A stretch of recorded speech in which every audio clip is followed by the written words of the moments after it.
Assalamualaikum warahmatullahi wabarakatuh. A'udzu billahi minasyaitonir rajim. Bismillahirrahmanirrahim. Alhamdulillahilladzi ja'alal hajja ashhuran ma'lumat wa khadamahunna bi ashdil hajjati wa faddalahunna bi yaumi arafat. وجعل العمل المفضول فيهن يعدل العمل الفاضل في غيرهن من الأوقات أحمده على نعمه التامات وأشكره على ما أسداه من الإنعام والبركات أشهد أن لا إله إلا الله وحده لا شريك له خالق الأرض والسماوات أشهد أن محمدا عبده ورسوله صاحب الآيات المعجزات اللهم صل وسلم على سيدنا محمد وعلى آله وصحبه وأزواجه الطاهرات أما بعد. Yang kami hormati santriwati rahimakumullah. Dalam kesempatan online kali ini, perkenankanlah kami akan menyampaikan panduan sholat Idul Adha. Akan tetapi sebelumnya kita selalu menyampaikan puja dan puji kepada Allah Azza wa Jalla, yang mana Tuhan kita Allah selalu melimpahkan rahmatnya pada kita, sehingga dengan rahmat itulah kita bisa beraktivitas, dengan harapan aktivitas kita selalu mengantarkan hal-hal yang mendatangkan pahala, sehingga semua aktivitas bernilai pahala, sehingga pada akhirnya mudah-mudahan amal kita selalu bertambah dan mendapatkan ridhonya, sehingga ditimbang melebihi dari 5% akhirnya masuk surga. Amin ya rabbal alamin. Salawatullah wasalamuhu mudah-mudahan tetap terlimpahkan pada junjungan kita Muhammad Rasulullah sallallahu alaihi wasallam, yang mana beliau adalah qudwah kita, panutan kita, uswah kita, yang telah ditetapkan oleh Allah, laqad kana lakum fi rasulillahi uswatun hasanah.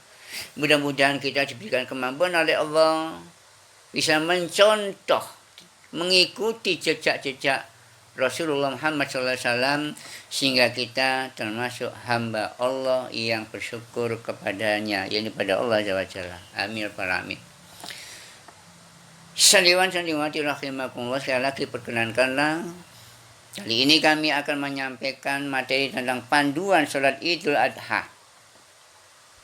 Yang pertama tentang hukum sholat Id. Menurut pendapat yang lebih kuat, bahwa hukum sholat Id, baik Idul Adha maupun Idul Fitri, hukumnya adalah wajib bagi setiap muslim. Ini yang paling kuat pendapat. Baik laki-laki maupun perempuan yang dalam keadaan mukim. Dalil hal ini adalah hadis dari Ummu Atiyah. Beliau mengatakan, yang artinya, kalau Arabnya amaro ta'nil ladzi sallallahu alaihi wasallam dan seterusnya. Nabi sallallahu alaihi wasallam memerintahkan kepada kami Ummu Atiyah, pada saat sholat Id, baik Idul Fitri maupun Idul Adha, akan mengeluarkan para gadis yang baru beranjak dewasa. Demikian juga diperintahkan orang-orang yang menstruasi, wanita-wanita yang menstruasi, ya, untuk apa? Untuk keluar juga, ya, untuk keluar juga. Tetapi untuk orang yang menstruasi disuruh untuk menjauhi tempat sholat. Artinya orang-orang menstruasi tetap dianjurkan untuk apa? Untuk mendatangi sholat Idul Fitri atau Idul Adha, hanya saja tidak sholat, disuruh menjauhi tempat sholat. Saking pentingnya Dengan demikian tidak sholat tapi bisa mendengarkan ceramahnya atau khutbahnya. Sandiwan sandiwati rahimakumullah.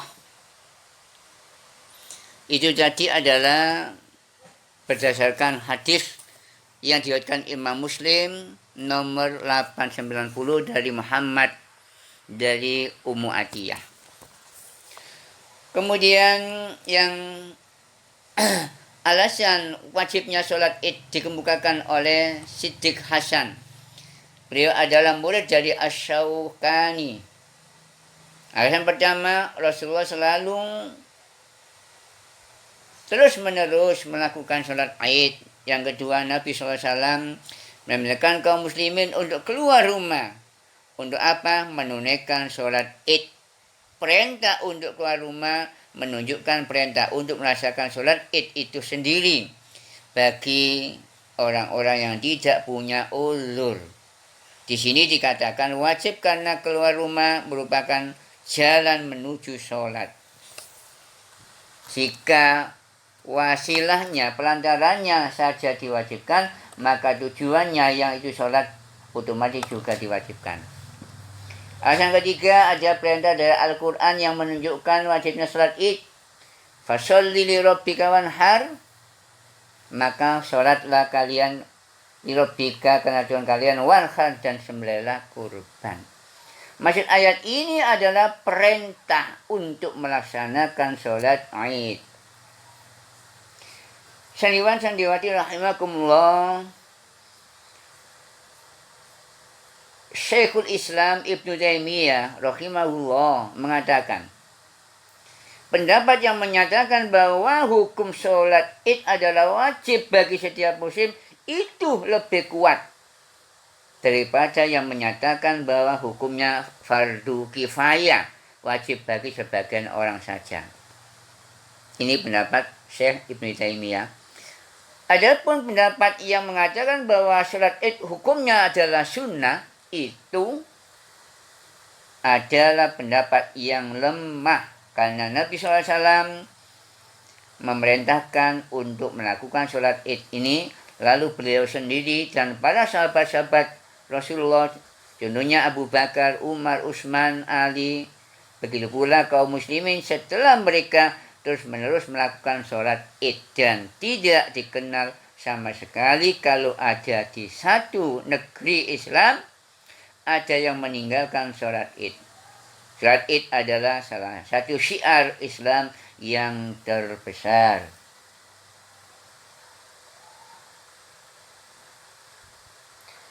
Nabi SAW tidak memberikan keringanan bagi wanita untuk meninggalkan sholat id. Lantas bagaimana lagi dengan kaum pria?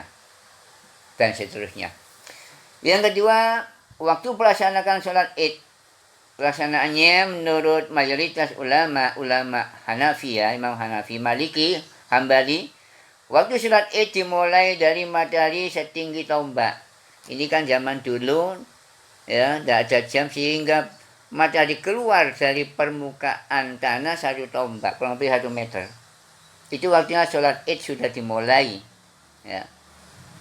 Sampai kapan? Sampai matahari bergeser ke barat, sampai zuhur. Ibnu Qayyim memberikan komentar bahwa Rasulullah SAW biasa mengakhirkan sholat Idul Fitri dan mempercepat pelaksanaan sholat Idul Adha. Ibnu Umar adalah orang yang sangat dikenal mencontoh jejak-jejak atau ajaran Rasulullah SAW. Beliau selalu juga menuju ke lapangan untuk sholat hingga matahari meninggi. Untuk apa sih sebenarnya sholat kalau Idul Adha dipercepat, kalau Idul Fitri kok diperlambat? Tujuan sholat Idul Adha dikerjakan lebih awal daripada sholat Idul Fitri agar orang-orang dapat segera menyembelih kurbannya. Sementara sholat Idul Fitri agak diundur, bertujuan agar kaum muslimin masih punya kesempatan untuk menunaikan zakat fitri. Lihat di dalam kitab Minhajul Muslim Abu Bakar Jabir Al-Jazair halaman 201 dan seterusnya. Kemudian yang ketiga, tempat pelaksanaan sholat. Pada dasarnya tempat pelaksanaan sholat tentunya yang kita ketahui ada yang di masjid, ada yang di lapangan, dan seterusnya. Nih, tentunya di masjid juga benar, di lapangan juga benar. Memang di dalam satu kitab, dalam satu riwayat bahwa Rasulullah SAW biasa keluar pada hari dia yaitu Idul Fitri Adha menuju ke tanah lapang. Nah, kecuali kalau waktu saat hujan Nabi pernah sholat di masjid. Pendapat Imam An-Nawawi memberikan komentar dengan hadis ini bahwa hadis ini Abu Sa'id Al-Khudri di atas dalil bagi orang yang menganjurkan bahwa sholat id sebaiknya dilakukan di tanah lapang. Dan ini lebih afdal, lebih utama daripada melakukan di masjid. Imam An-Nawawi mengatakan ini yang dipraktekkan oleh kaum muslimin di berbagai negeri. Sementara penduduk Mekah, maka sejak masa silam dulu sampai sekarang sholat id selalu dilakukan di dalam Masjidil Haram, bukan di lapangan. Kesimpulannya, sholat di lapangan ya benar, baik. Sholat di masjid juga baik. Yang tidak baik, yang tidak sholat. Gak usah mempermasalahkan di lapangan dan di masjid. Sama-sama benar. Baik. Jangan baik yang tidak sholat. Kemudian yang keempat, tuntunan ketika hendak keluar melaksanakan sholat id. Yang pertama, begitu kalau kita mau keluar sholat id, dianjurkan untuk mandi sebelum berangkat sholat. Mandinya sebagaimana sekujur tubuh. Mengapa harus mandi? Satu sisi kita akan berkumpul dengan orang banyak, supaya bau kita yang tidak enak itu tidak mengganggu pada orang lain. Kesimpulannya biar fresh. Dianjurkan untuk sebelum berangkat adalah mandi dulu. Ya. Ibnu Qayyim mengatakan terdapat riwayat yang sahih yang menceritakan bahwa Ibnu Umar, sekali lagi Ibnu Umar yang dikenal sangat mencontoh ajaran Nabi itu, biasa mandi pada hari id sebelum berangkat sholat. Sebelum berangkat sholat.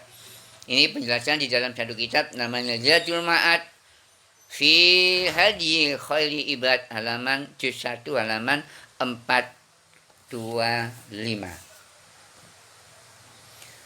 Kemudian yang kedua, sebelum kita berangkat, jadi ketika hendak kita berangkat disunatkan berhias diri, memakai pakaian yang terbaik, bukan termahal, terbaik yang kita miliki. Karena baik tidak itu tentunya beda orang kaya dengan orang miskin. Jadi yang terbaik yang kita miliki. Ibnu Qayyim mengatakan bahwa Nabi Sallallahu Alaihi Wasallam biasa keluar ketika sholat Idul Fitri dan Idul Adha dengan pakaian yang terbaik. Dengan pakaian yang terbaik, bukan termahal, terbaik yang beliau miliki. Kemudian yang ketiga, makan sebelum keluar menuju sholat id khusus untuk sholat Idul Fitri.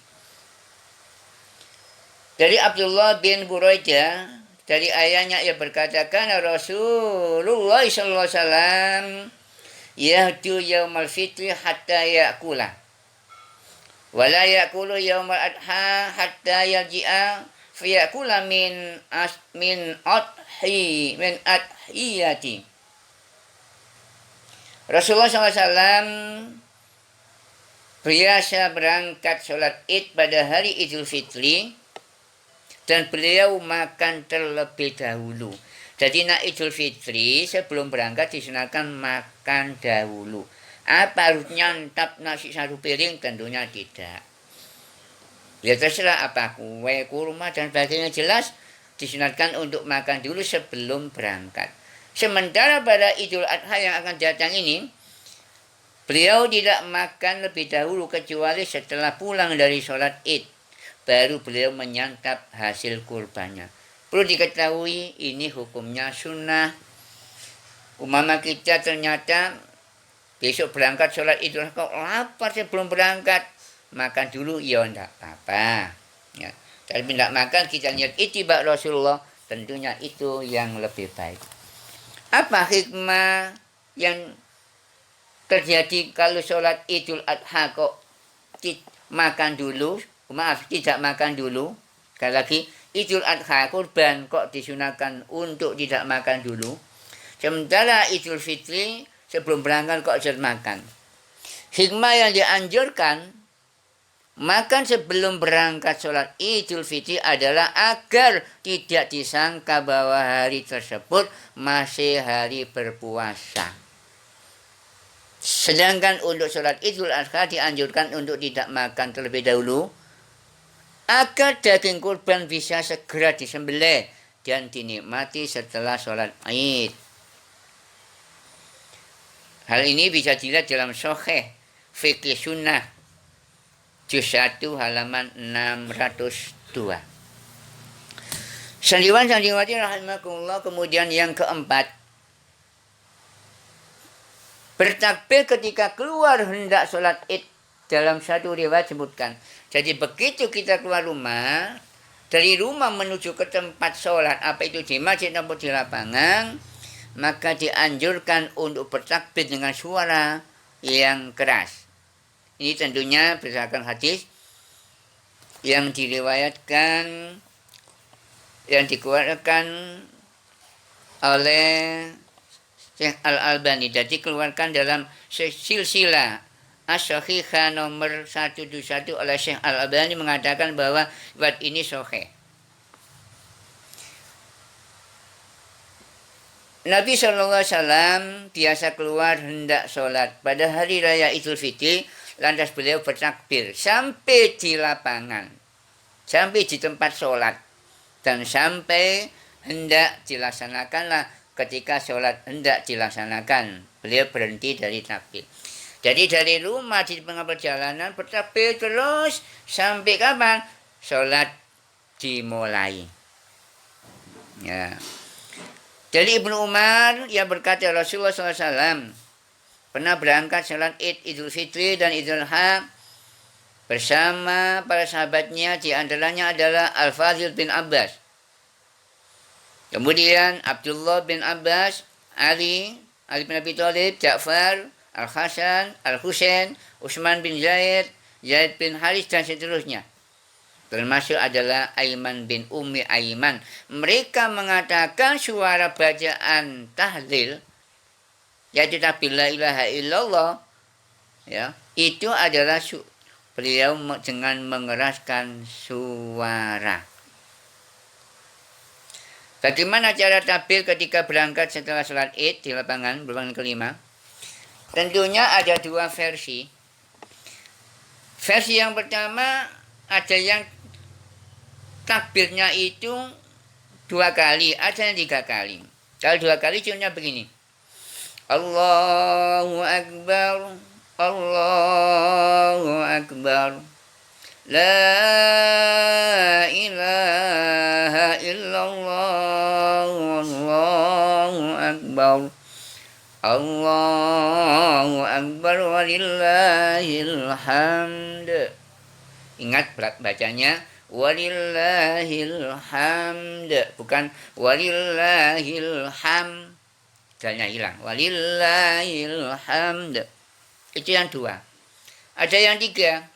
Allahu Akbar, Allahu Akbar, Allahu Akbar, La ilaha illallah, Wallahu Akbar, Allahu Akbar, walillahil hamd. Sandiwati rahimakumullah. Di antara dua tadi kamu sampaikan mana yang benar? Insya Allah kedua-duanya benar. Takbirnya 2 kali ya benar. takbir 3 kali ya benar. Sing gak benar, sing gak mau takbir. Beres loh. Dalam hal ini tidak usah dipermasalahan. Yang namanya beda itu sudah biasa. Gak usah diperuncing. Nanti menyebabkan hal-hal yang tidak baik tentunya.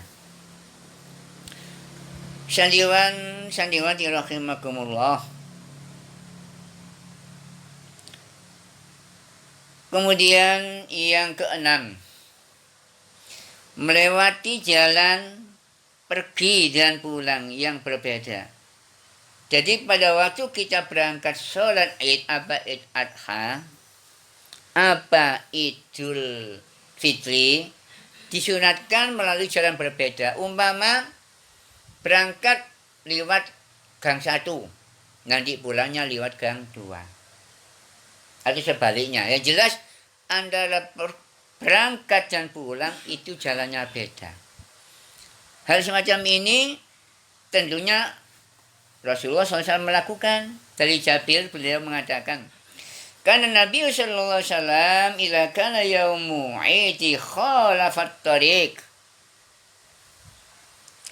Nabi SAW ketika sholat Id, beliau lewat jalan yang berbeda ketika berangkat dan pulang. Jadi berangkat pulang, kadang berangkat lewat gang 1, pulangnya lewat gang 2.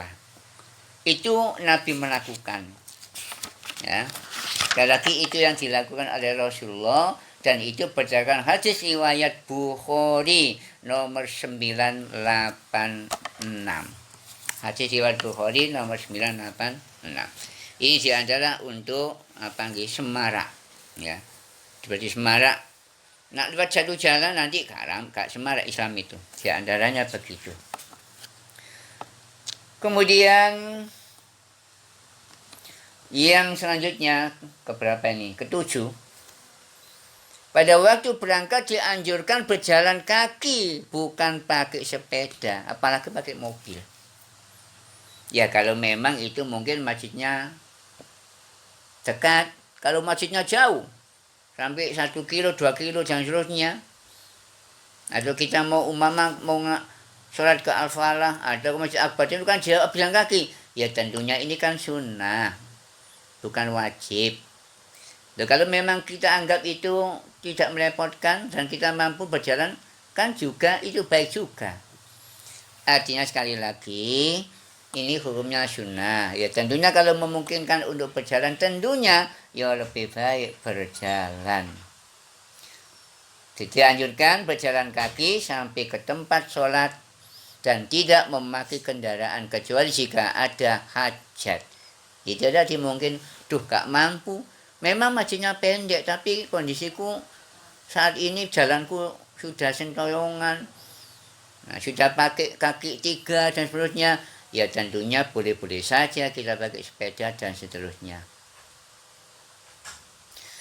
Tentunya hal semacam ini karena Rasulullah SAW, Ibnu Umar mengatakan, yahruju ilal Aid masyian wa yarji'u juga masyian. Rasulullah SAW biasa berangkat sholat Id dengan berjalan kaki. Begitu pula ketika pulang dengan berjalan kaki juga. Ini berdasarkan hadis riwayat Ibnu Majah nomor 1295. Syekh Al-Albani mengatakan bahwa hadis ini adalah hasan. Hasan itu kedudukannya setelah sahih. Kemudian yang keenam, tidak ada sholat sunnah qabliyah Id dan ba'diyah Id. Jadi kalau kita melakukan sholat sunnah pada waktu kita mendatangi sholat Id, itu tidak disyariatkan. Lupa itu di masjid kok ada orang sholat, Pak. Pada sholat Id itu bukan sholat sunnah qabliyah, tapi bisa jadi sholat tahiyatul masjid. Kalau memang di masjid masuk disunatkan sholat tahiyatul masjid. Tapi yang namanya qabliyah tidak ada, termasuk ba'diyah. Sekali lagi, tidak disyariatkan sholat sunnah qabliyah atau ba'diyah hubungan dengan sholat Id, Idul Fitri atau Idul Kurban. Ini tentunya dari Ibnu Abbas. Beliau berkata, anna Rasulullah sallallahu alaihi wasallam kharaja yauma adha au fitra fa shalla rak'atain lam yusalli qablaha wala ba'da.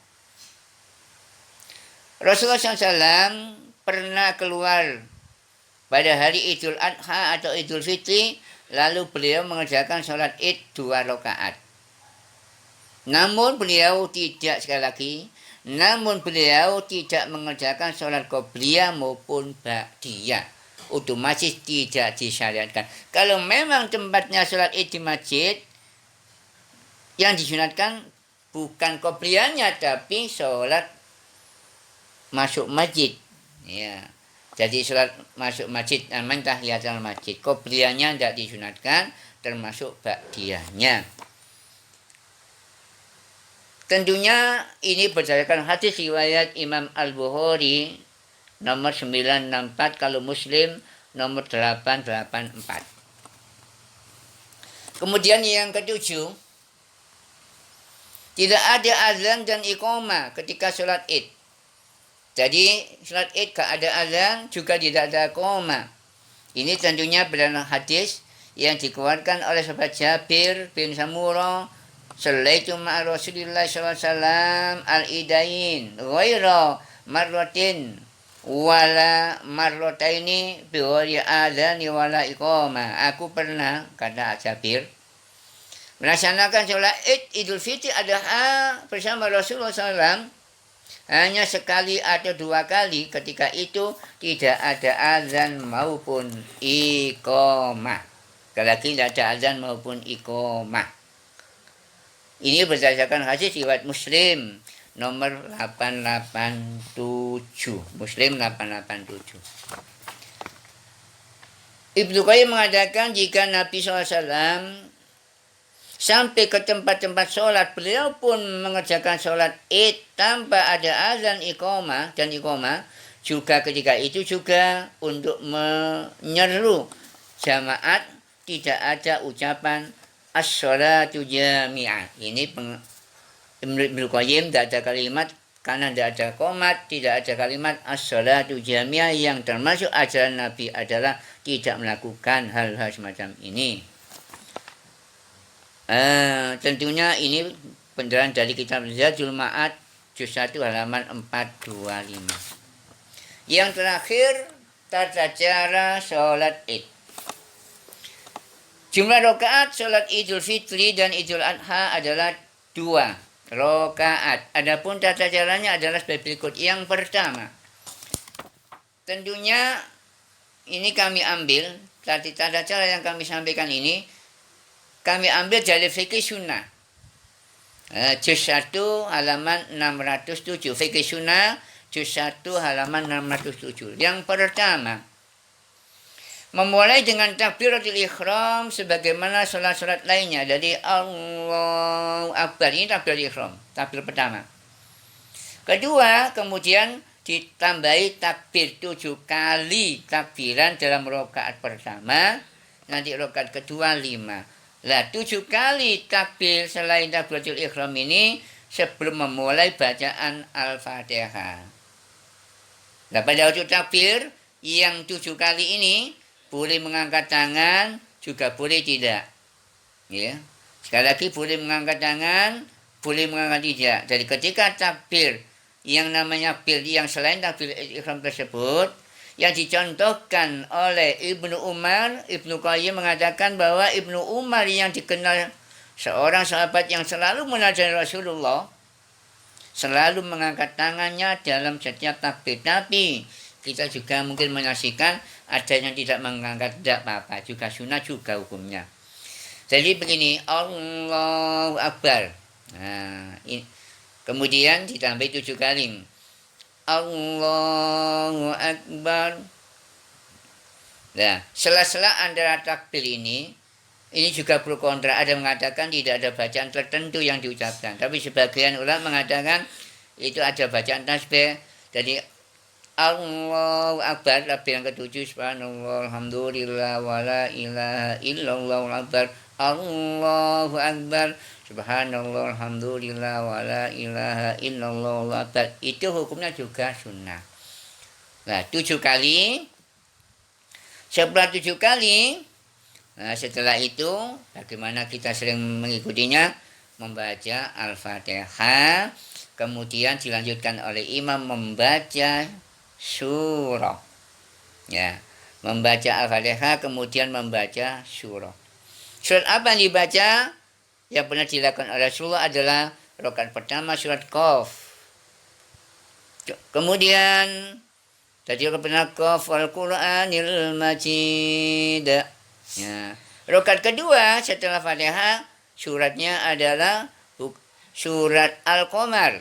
Iqtarabadis sa'atu wa syaqqal qamar.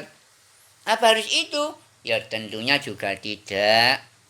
Terserah imamnya baca apa. Kalau mengikuti Rasul, maka itulah yang dibaca. Kebanyakan ada yang baca pertama Sabbihisma rabbikal a'la, surat Allah. Yang kedua Al-Ghasyiyah. Boleh-boleh saja. Kemudian selanjutnya yang kelima, setelah membaca surah kemudian melakukan gerakan sholat sebagaimana biasa, ya ruku', iktidal, sujud dan seterusnya. Setelah sujud kedua, takbir ketika bangkit untuk mengerjakan rakaat kedua. Ini enggak kehitung. Jadi sujud kedua Allahu Akbar. Menuju rakaat yang kedua. Nah, pada waktu rakaat kedua ini takbirnya berapa? Takbirnya 5 kali. Selain takbir, ya, selain takbir bangkit dari sujud. Jadi Allahu Akbar, subhanallah, alhamdulillah, wa la ilaha illallah, Allah, dan sudah 5 kali. Setelah 5 kali, bagaimana biasa, dilanjutkan oleh imam membaca Fatihah, surah dan seterusnya sampai selesai, ya, sebagaimana yang sering kita ikuti dan seterusnya. Demikianlah. Setelah itu khutbah setelah sholat id, ya, dan seterusnya. Dalam hal ini kami tidak menyampaikan dana khutbahnya. Mudah-mudahan ini materi yang kami sampaikan hubungan dengan adanya sholat Idul Adha atau sholat Idul Fitri, cara-cara sholat dan sebagainya. Khusus ini adalah panduan sholat Idul Adha. Mudah-mudahan apa yang kami sampaikan ini tetap, harapan kita adalah menjadikan keterangan yang barokah dan manfaat untuk kita sekalian, khususnya termasuk juga pada kami dan seterusnya. Sekali lagi, kalau itu ada kebenaran, pasti itu al-haqqu mir rabbik, itu datangnya dari Allah Azza wa Jalla. Akan tetapi kalau ada hal yang kurang pas, mungkin ada keplecuk ngomong dan seterusnya, apa hubungan dengan ayat Qur'annya, surahnya dan sebagainya, namanya kami manusia, itu pun pasti terjadi. Oleh karena itu, mohon koleksinya, mohon masukannya. Sekali lagi, mohon maaf yang sebesarnya atas kekurangan kami. Oleh karena itu, sebelum kita tutup, ada namanya doa kafaratul majlis, sehingga untuk menghapus kesalahan-kesalahan pada saat berkomunikasi, pada saat bertemu. Begitu meninggal dari majlis, kita sudah bebas dosa-dosa selama manusia. Makanya ada nama doa kafaratul majlis, menghapus dosa-dosa dalam majlis, yaitu subhanakallahumma wa bihamdika asyhadu an la ilaha illa anta astaghfiruka wa atubu ilaik. Subhana rabbika rabbil izzati amma yasifuna wa salamun alal mursalin walhamdulillahi rabbil alamin. Wassalamualaikum warahmatullahi wabarakatuh.